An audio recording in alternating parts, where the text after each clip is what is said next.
네, 여러분 어떠셨어요? 네, 오토마타 영화에 대해서 봤는데 여기서 이제 프로토콜 1, 프로토콜 2라고 해서 아주 좀 간략하게 설명을 하고 있지만 프로토콜 1 자체는 이제 로봇공학 3 원칙을 이야기하는 거죠. 그래서 인간을 보호하고 인간의 명령을 따른다. 그죠? 뭐 이런 것들을 이야기하고 어 그럴 그리고 프로토콜 2라고 하는 것은 이제 이 영화에서 새롭게 추가된 그런 거라고 할 수 있는데 저 로봇이 스스로 자가 수리나 자가 변형을 하지는 못한다라는 거죠. 즉 어, 그런데 이제 그 프로토콜 2가 없는 그런 이제 로봇들이 나타난다면 어떻게 될까라는 것, 즉 로봇공학 그 원칙을 넘어선 이후의 어떤 가정적 상황을 이야기하고 있는 거라고 할 수 있겠습니다. 자, 여기서 이제 로봇공학 3원칙, 로봇공학 4원칙을 만든 분이 누구냐? 이 SF 작가세요, 이분은. 그래서 공상과학 소설 저술가인 아이작 아시모프라는 분인데요. 이분은 이제 굉장히 좀 생화학 박사이시기도 해요. 굉장히 좀 천재적인 그런 분이라고 할 수 있는데 1942년도에 소설을 쓰십니다.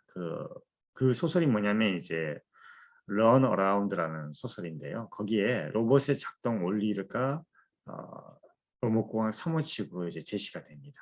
그래서 로봇의 설계, 제조, 또 사용자에 대해서 하는 그런 원칙인데요. 첫 번째는 로봇은 인간에게 해를 가하거나 또 해를 가하는 행동을 하지 않는다라는 거죠. 두 번째는 제1법칙과 상충하지 않는 한 로봇은 인간이 내리는 명령에 복종해야 한다. 세 번째는 제1법칙과 제2법칙과 충돌하지 않는 한은 로봇은 자신의 존재를 보호해야 한다는 것입니다. 아작 아시모프는 이분은 이제 러시아 지방의 유대인으로 태어났습니다. 그러다가 이제 미국으로 이주해서 생화학 교수가 2차 세계대전에 됐지만 과학 소설, SF 소설을 더 많이 써서 유명해진 분이라고 할 수 있어요. 그래서 과학의 대중화에 크게 기여하신 분인데 파운데이션, 바이센테니얼 맨, 아이로봇 이런 것도 영화 아시나요? 이분의 작품이십니다. 그죠? 물론 이제 감독은 이제 영화 감독이 했겠지만 그 원래 소설 자체는 이분에게서 나온 거예요. 굉장히 훌륭한 분이라고 할 수 있죠. 자, 그런 다음에 1985년에 이 아이작 아시모프가 로봇공학 3 원칙에 이어서 하나의 원칙을 더 추가해서 나온 게 로봇공학 4 원칙입니다. 이거는 뭐냐면요. 1985년에 로봇과 제국이라는 단편 소설에서 그 영원칙, 재밌죠? 4원칙이 아니라 사실은 영원칙, 원칙, 프린시플, 그죠? 지로를 추가했습니다. 왜 4원칙이 아니라 네 번째 원칙이 아니라 0원칙이냐면 1, 2, 3 원칙보다 더 앞서고 있는 우선해야 하는 원칙이라는 의미에서 0원칙이라고 만든 거예요. 어떤 거냐면 로봇은 인류에게 해를 입히는 행동을 하거나 인간성이 해를 입는 상황에서 아무런 행동도 하지 않아서는 안 된다. 그죠?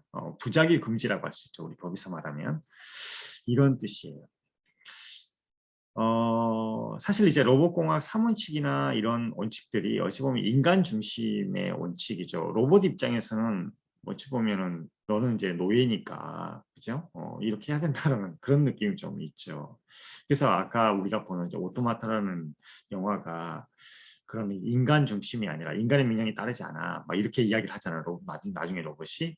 그러면서 인간은 죽이냐 뭐 이런 얘기도 하고 자 우리가 보면은 너무 당연한 이야기인데 로봇 입장에서는 자기들의 어떤 그 원칙 로봇 그 공학의 원칙에 비춰보면 참 이해가 안 되는 것들을 인간들은 한다는 거죠.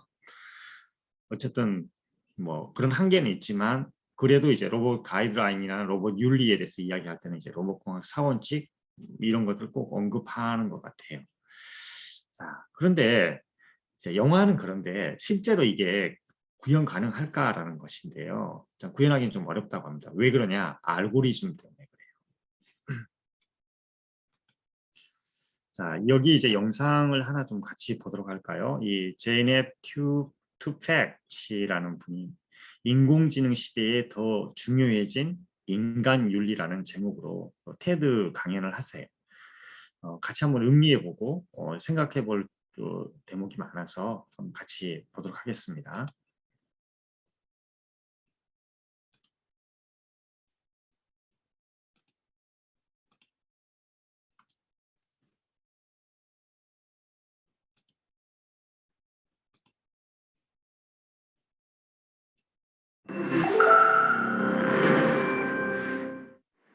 So I started my first job as a computer programmer in my very first year of college, basically as a teenager.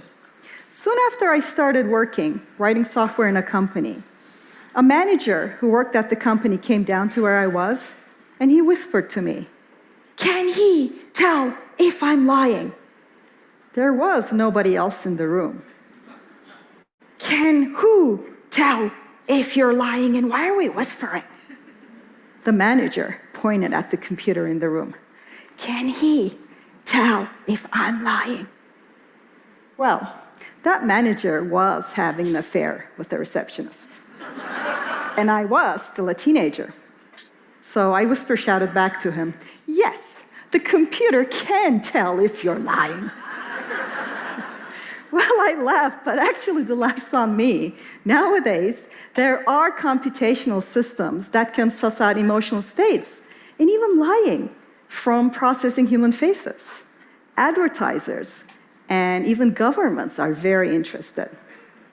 I had become a computer programmer because I was one of those kids crazy about math and science.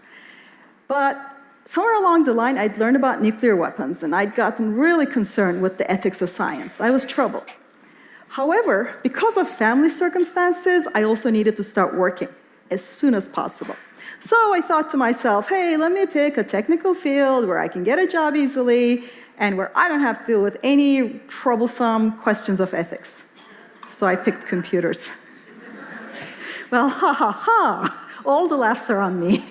Nowadays, computer scientists are building platforms that control what a billion people see every day. They're developing cars that could decide who to run over.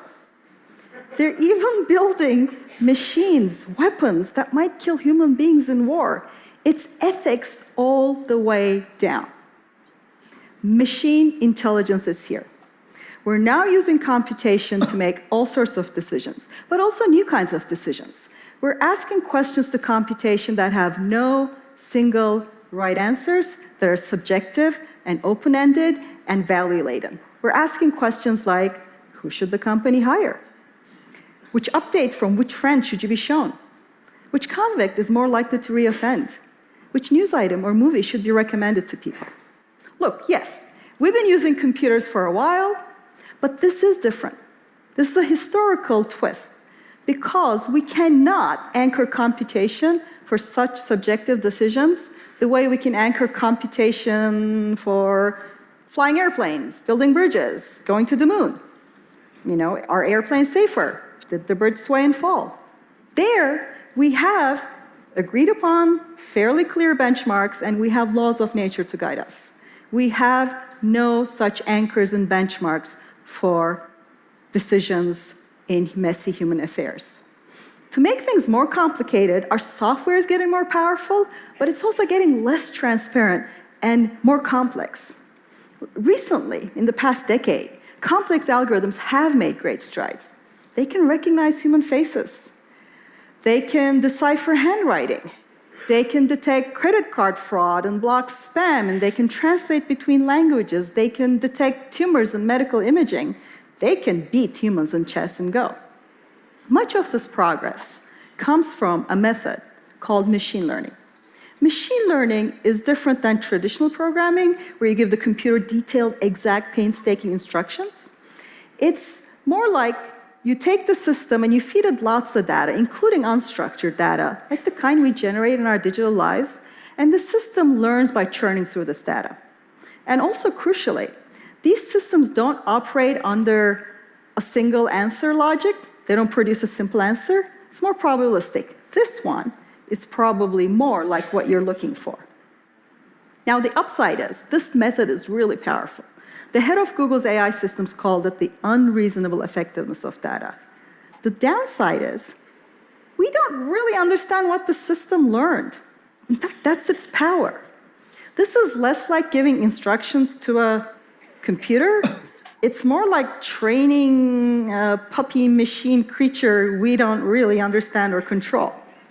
So this is our problem. It's a problem when this artificial intelligence system gets things wrong. It's also a problem when it gets things right, because we don't even know which is which when it's a subjective problem. We don't know what this thing is thinking. So consider a hiring algorithm. A system used to hire people, right? Using machine learning systems. Such a system would have been trained on previous employees' data and instructed to find and hire people like the existing high performers in the company. Sounds good.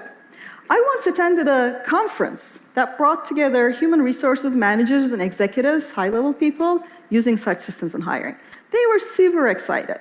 They thought that this would make hiring more objective, less biased, and give women and minorities a better shot against biased human managers. And look, human hiring is biased.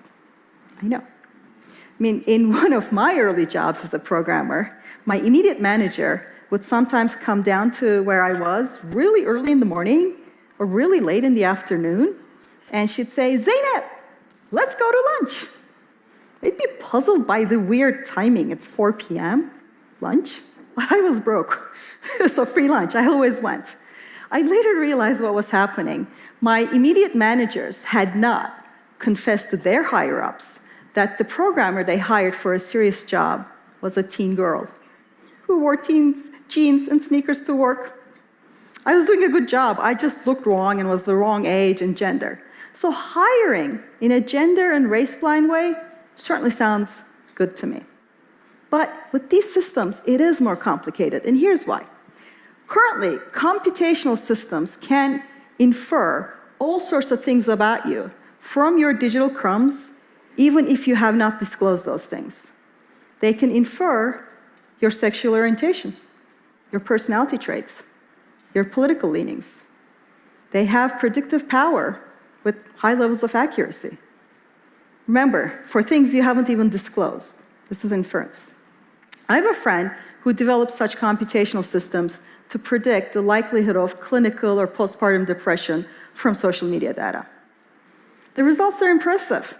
Her system can predict the likelihood of depression months before the onset of any symptoms. Months before. No symptoms, there's prediction. She hopes it'll be used for early intervention. Great. But now put this in the context of hiring. So at this Human Resources Managers Conference, I approached a high-level manager in a very large company. And I said to her, look, what if, unbeknownst to you, your system is weeding out people with high future likelihood of depression? They're not depressed now, just maybe in the future, more likely. What if it's weeding out women more likely to be pregnant in the next year or two, but aren't pregnant now? What if it's hiring aggressive people because that's your workplace culture? You can't tell this by looking at gender breakdowns. Those may be balanced. And since this is machine learning, not traditional coding, there is no variable there labeled higher risk of depression, higher risk of pregnancy, aggressive guy scale. Not only do you not know what your system is selecting on, you don't even know where to begin to look. It's a black box. It has predictive power, but you don't understand it.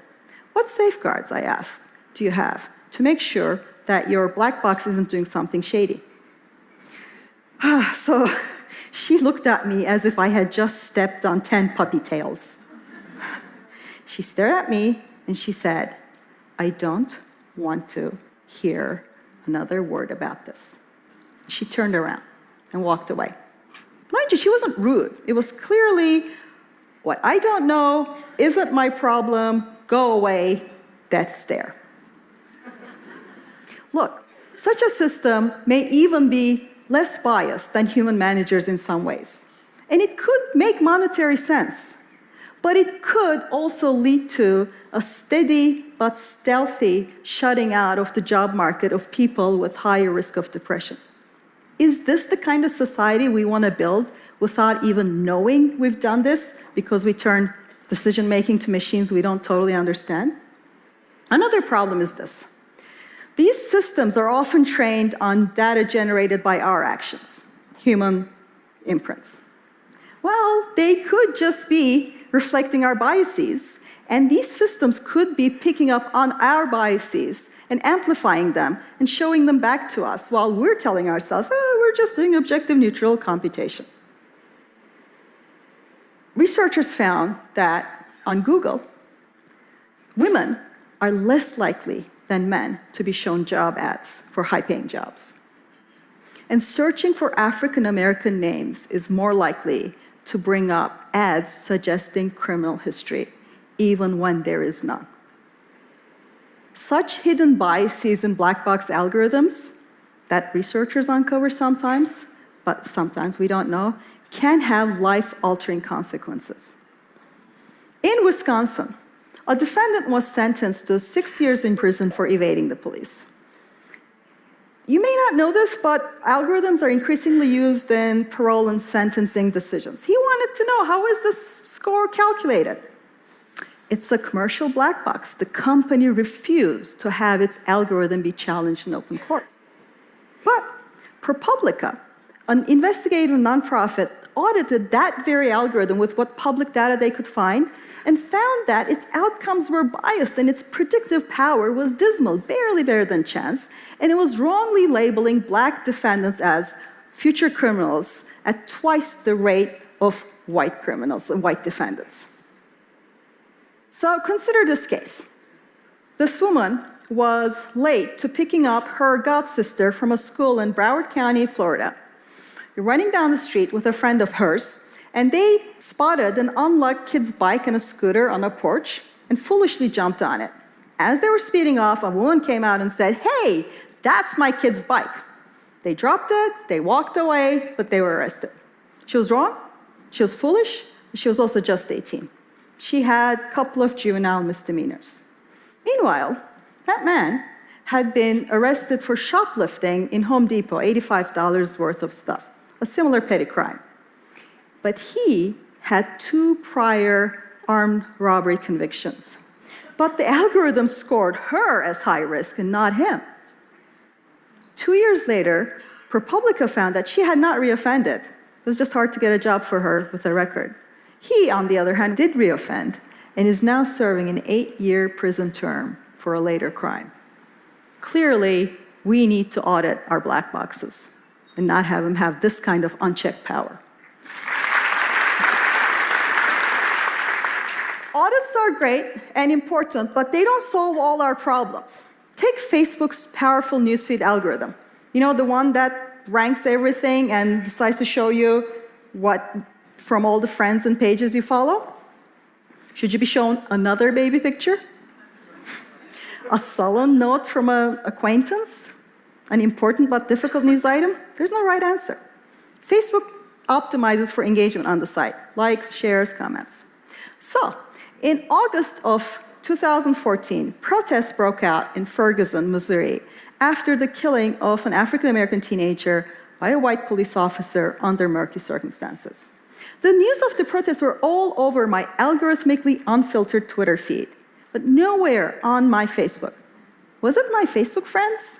I disabled Facebook's algorithm, which is hard because Facebook keeps wanting to make you come under algorithm's control. And so that my friends were talking about it, just the algorithm wasn't showing it to me. I researched this and found this was a widespread problem.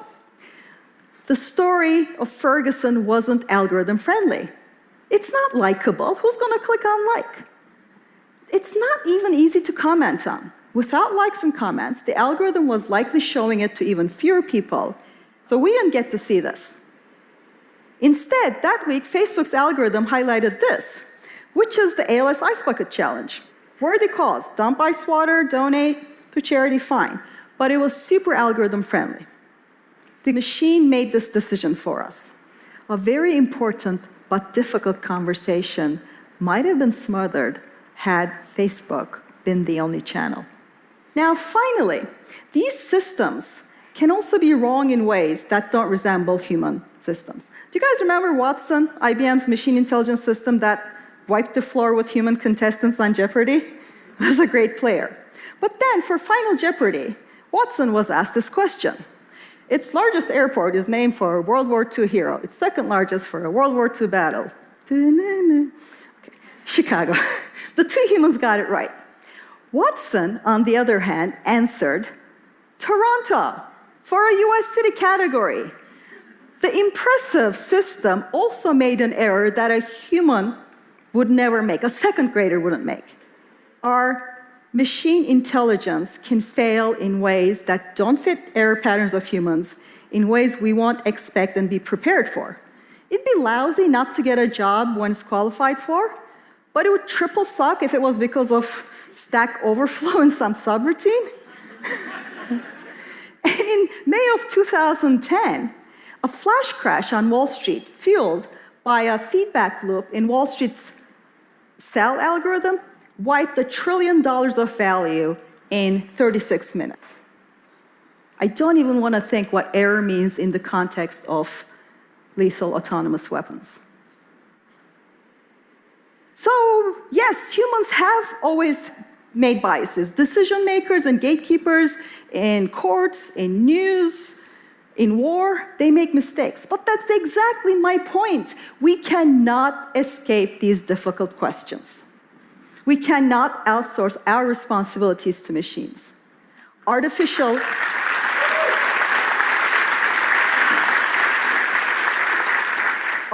intelligence does not give us a get-out-of-ethics-free card.